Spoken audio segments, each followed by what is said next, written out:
Hey, good morning again. Today we're taking a look at 193 Miami Ave. We're looking at this again as a medium-term rental perspective.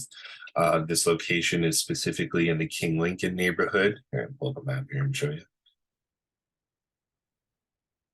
So the main draws of this area is how close it is to Ohio State East, how close we are to downtown.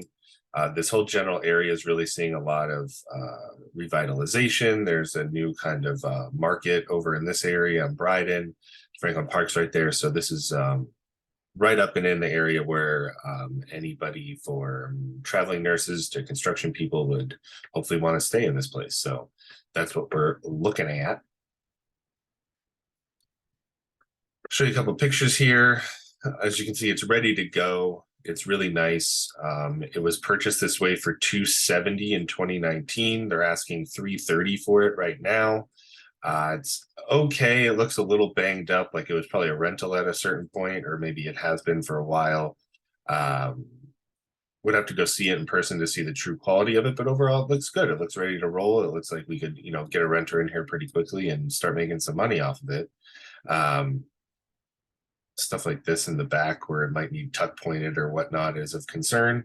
But yeah, so really mostly just checking in this viewing or in this process to make sure that it makes some general sense with the income we expect, and that it's worth going to take a look at. So what we did is we pulled up the numbers. If we got it for 300 grand here, we're probably going to have about 20 grand in repairs or money to put into it. That's just what I budgeted, assuming that there's little stuff that always comes up, right? So just knowing maybe it was a flip or a rental, there might be just some finishing touches that need done up to our standards that weren't the seller standards. So the ARV I think could be 345. I ran some comps, and this house is actually a comp of its own at 270, but then there are plenty of much higher comps. So when these houses are brought up to a really nice level, they get up into the fours pretty quickly in value. So I thought 345 was a conservative ARV to expect on a refinance, maybe not necessarily on a sale, but if you're dealing with the bank, it's certainly defendable at 345. Then we said we're going to have $3,400 total rental income. This is from a medium-term rental, so it's furnished. And that's kind of the going rate for a full house in this area on Furnish Finder.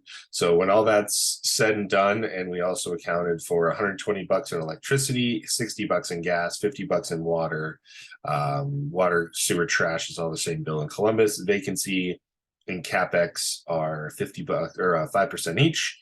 As well as maintenance and then insurance. We got some budgeting in there. So thought this was fairly conservative. Numbers came out pretty well. So now it's just a matter of determining, if the clients want to go after this specific home. And then it's a matter of comparing what real life is compared to our budgetary and expected numbers and see if it's worth going forward from there.